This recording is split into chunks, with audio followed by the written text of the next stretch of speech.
নমস্কার, আমি বেবী দাস। 12/5/14 আমার লেখা একটি কবিতা অরন্তুৎ কান্নার অবসান পাঠ করে শোনাচ্ছি। 52 তাস বিছিয়ে কোনো পটু খেলোয়াড় ক্লান্তি আর বিধ্বস্ত মন নিয়ে উতল হাওয়ায় আর কি ভাসাতে পারে উচাটন মন? সব খেলারই সমাপ্তি আছে, সব খেলোয়াড়ই একদিন মাঠ থেকে অবসর নেয়।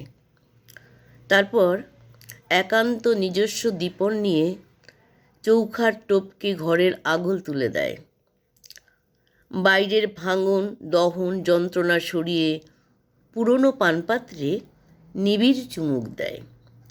চোখে চোখ রেখে হাতে রেখে হাত কুলুকুলু মায়াময় গল্পে জাদুকরের মতো শুকনো নদীতে জোয়ার আনে। তারপর তার থই থই জলে ডুব সাঁতার দেয়। অনেক অকৈতব সাতনড়ি অন্তর্কথা বুদবুদের মতো ফুটে ওঠে। 52 তাস তখন 52 জায়গায় ছড়িয়ে ছিটিয়ে চিহ্নবিহীন শুধু এক টুকরো সাদা কাগজ হয়ে ধুলায় গড়াগড়ি খায়।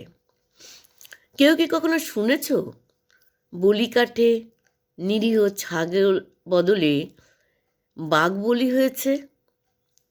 ঘরে বাঘের দাপটে যাদের হাঁটু ঠক ঠক করে কাঁপে, বাইরে তারাই বাঘের মাসি। যত তরপানি তাদের বেড়ার ওপর। ইঁদুর ধরার সংহত সংযত কৃতকৌশল তাদের করায়ত্ত।